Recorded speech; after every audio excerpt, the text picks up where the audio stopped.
Welcome to Allied inspiration.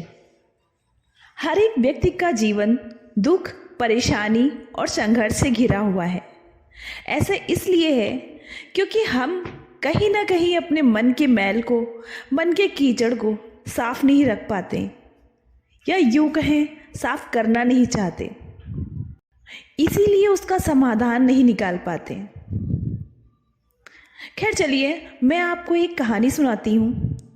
इस कहानी में ही आपको आपके सवाल का हल मिल जाएगा।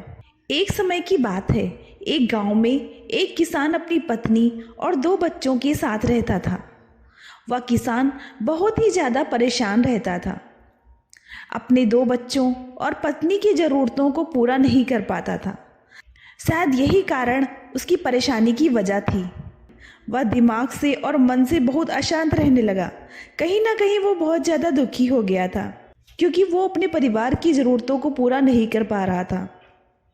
एक दिन उसने यह डिसीज़न लिया कि वह अपने घर को और अपने परिवार को, अपने बच्चों को छोड़कर कहीं दूर चला जाएगा। एट लास्ट वह मनहूस दिन और काली रात आ ही गई, जिस दिन वह अपने परिवार को, अपने बच्चों को और अपनी पत्नी को छोड़कर कहीं दूर चला गया। वह किसान चलता ही गया, चलता ही गया, चलता ही गया। रात से सुबह हो गई, सुबह से फिर दोपहर, दोपहर से शाम, शाम से फिर रात, फिर सुबह हो गई। उस किसान के मन की पीड़ा इतनी ज़्यादा थी कि उसके पैरों की छाले और पैरों से बह रहे खून उसके मन की पीड़ा के आगे फीके पड़ गए थे। ना भूख की चिंता थी, ना प्यास की चाह, बस चलता ही जा रहा था, चलता ही जा रहा था। आखिरकार जंगल में चलते चलते उसका शरीर इतना ज़्यादा थक गया कि वह एक नदी के किनारे जाकर वहाँ गिर पड़ा। कुछ घंटों बाद जब किसान को होश आया, वह बेचारा इतना ज़्यादा प्यासा था कि वह तुरंत नदी के पास गया। जैसे ही वह पानी पीने के लिए उसने हाथ अपना पानी में डाला, उसे सामने नदी के उस पार कुछ लोगों का झुंड दिखाई पड़ा। उसने ध्यान से देखा तो उसे महात्मा बुद्ध एक वृक्ष के नीचे बैठे हुए नजर आए। वह तुरंत दौड़कर उनके पास गया और उनके पैरों पर गिरकर बोला, हे महात्मा, भगवान गौतम बुद्ध, मुझे अपनी शरण में ले लीजिए, मुझे अपना शिष्य बना लीजिए।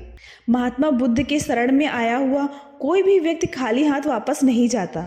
यह किसान तो केवल उनका शिष्य बनना चाहता था। महात्मा बुद्ध जी ने उसकी मनोदशा को देखते हुए उसे अपना शिष्य बना लिया। महात्मा बुद्ध और उनके शिष्य वहाँ पर केवल विश्राम कर रहे थे। उनका विश्राम भी पूरा हो चुका था। वह किसान भी अब महात्मा बुद्ध जी का शिष्य बन चुका था। अब समय हो चला आगे की यात्रा को पूरा करने का। गौतम बुद्ध और उनके शिष्य आगे बढ़ते चले गए। कुछ दूर निकल जाने के बाद गौतम बुद्ध जी को बहुत जोरों से प्यास लगी। उन्होंने अपने इस नए शिष्य अर्थात किसान से बोला कि प्रिय शिष्य, जाओ, पास में एक सरोवर है, वहाँ से मेरे लिए पानी लेकर आओ। किसान बोला, जो आज्ञा भगवान। किसान सरोवर की तरफ चल दिया। सरोवर के पास जैसे ही किसान पहुंचा, उसने देखा कि उस सरोवर में बहुत सारे जानवर उछल कूद कर रहे हैं। वे सारे जीव जंतु किसान को देखते ही देखते वहां से भाग गए। किसान बहुत ही खुश हुआ और उस सरोवर की तरफ चल दिया पानी लेने के लिए। परंतु जैसे ही किसान सरोवर के पानी की तरफ उसने हाथ बढ़ाया, उसने देखा कि पानी बहुत गंदा था। किसान निराश होकर वापस गौतम बुद्ध जी के पास आ गया। गौतम बुद्ध जी ने उससे पूछा, पानी कहाँ है?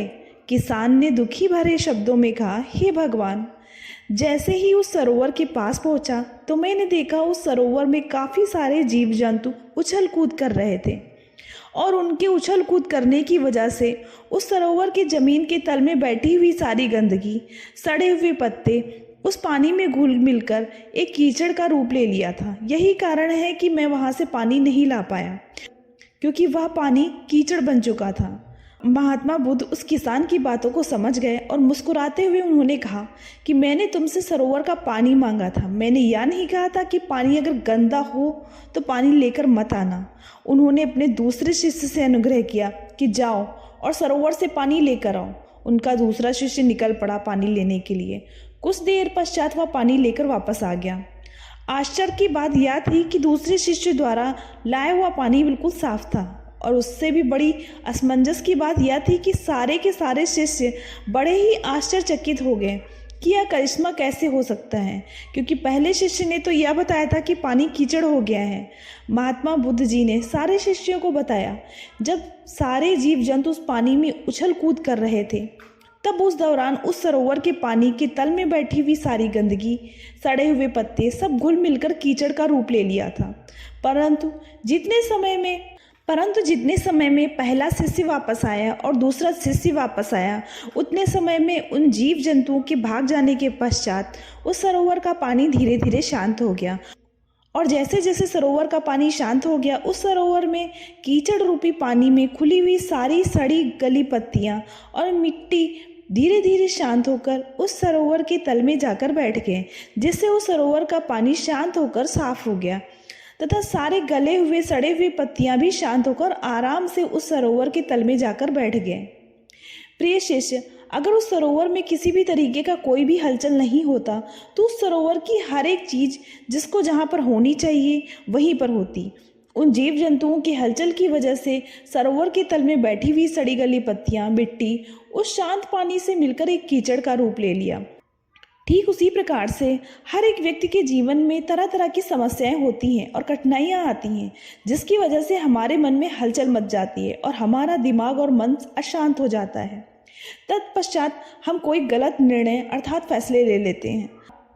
परंतु अगर हम थोड़ा सा समय देकर उन कठिनाइयों, परेशानियों और समस्याओं के बारे में समझने की कोशिश करें, तो मन की हलचल उस सरोवर की पानी की तरह शांत हो जाएगी, जिससे हम अपने जीवन का सही निर्णय का चुनाव करते हुए उसका समाधान निकाल लेंगे।